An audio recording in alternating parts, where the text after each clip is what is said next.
Hey everybody, HeadspaceConnections. We're back with another video. This time we're going to be talking about an altar you don't really hear about as much, but these are psychotic altars. Now, we don't really care for the name, but we're about to go into a little bit as to why they get that name and what causes with it. Now, depending on the system, you can have altars with psychosis or psychotic symptoms. However, many of the symptoms that appear may not necessarily have psychotic roots to them. Like with visual flashbacks, sometimes can be mistaken for hallucinations. Body memories and physical flashbacks usually are confused for what are called tactile hallucinations. And hearing voices obviously is fairly common for DID-OSDD symptoms because that's the alters talking. Now, occasionally from people with DID and OSDD, the voices most generally will come inside. However, there have been occasions, like even for us, where we'll hear the voices outside. I'm not really sure if it's like using depersonalization, derealization to our advantage and making our inner world come out, so to speak, because we have occasions where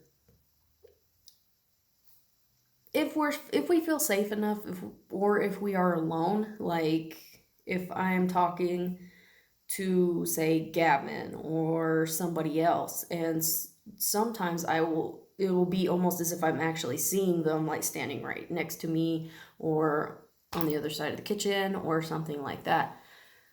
Now, again, not very common that happens. However, it is possible. Does not necessarily mean that it's a schizophrenic or psychosis symptom, though.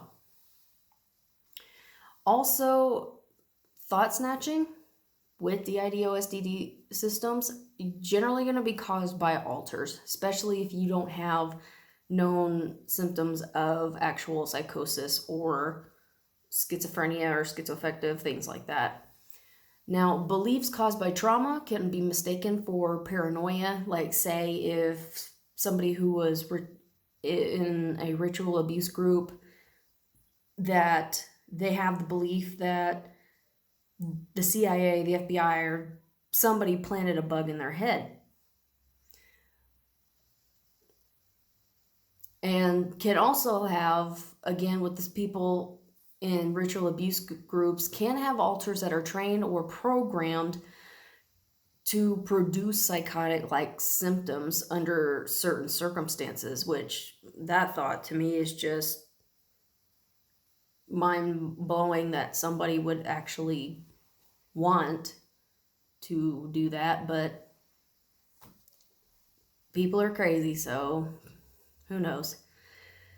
Now, as mentioned earlier, it is possible to have an alter with psychotic disorder or be able to have schizophrenia as well as DID-OSDD. We do have a childhood friend of ours that is a system and does have schizophrenia. And we know that because of the mixed diagnosis of schizophrenia and DID, it's very, very difficult for them to be able to get any kind of medications that will help them because of it. But my heart goes out to systems that are also schizoaffective or schizophrenic, because from just the experiences that we hear from her and her alters, it's just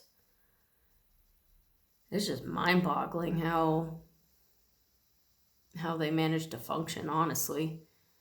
But with DID-OSDD, schizophrenia is a common misdiagnosis because of some of the symptoms that do correlate.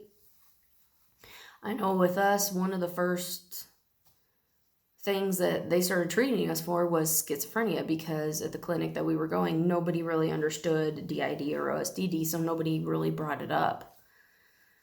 But the big difference for systems and people with schizophrenia is that even though as a system, I know for us that's what it was like, we felt like we were going crazy. People with DIDOS-DD, that's a pretty common occurrence before you really realize what's going on and realize that you're a system. But the difference is that you don't have that break from reality like people that have schizophrenia or schizoaffective disorders. Now, in abusive groups known to have created alters to carry out certain jobs, sometimes some of those jobs are to make a person look crazy, seem learning disabled by scrambling words and numbers so that they don't make sense. I know for us, sometimes we'll hear high-pitched noises or vibrating in our ears sometimes. I'm not really sure where that comes from, quite frankly, but high-pitched noises is another example. Feeling lost, like in a maze in the back of your head, or just like mind fog that won't go away, and or like kind of misty minded, I guess you could call it that, and being like spatially confused to where you're not really sure what truth is and what isn't. Now, antipsychotics can help if you are a system that has schizoaffective, schizophrenia, some kind of psychosis disorder, but it will not get rid of alters. We can vouch for that because when we were going into a clinic, we had like 6 or 7 different kinds of antipsychotic medications that they had us on, and none of them worked. But they do make communication needed intersystem much more difficult. And emphasize, they will not get rid of alters. And that was the biggest tip off for us that something else was going on other than what people were telling us, like schizoaffective schizophrenia, was that the medications weren't working and the voices were still there. Now, you can't quit those things cold turkey. You got to kind of wean yourself off of them because they are very intense drugs.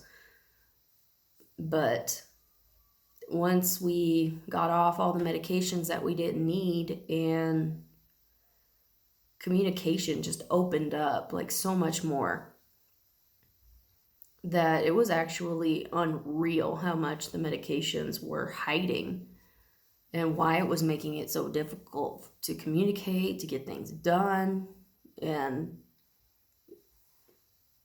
no, it was, for us, it was so much better that we found out and realized that we were a system.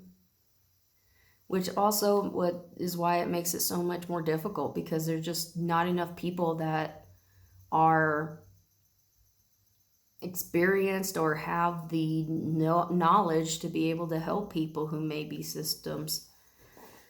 But here's hoping that in the future that may change. Who knows? But this is the end of the video, and we hope it was insightful and hope it helped teach you guys a little bit for systems and non-systems alike. And whatever part of the world you guys are from, day or night, we hope you have a good one, and we'll see you guys next time. All right, bye.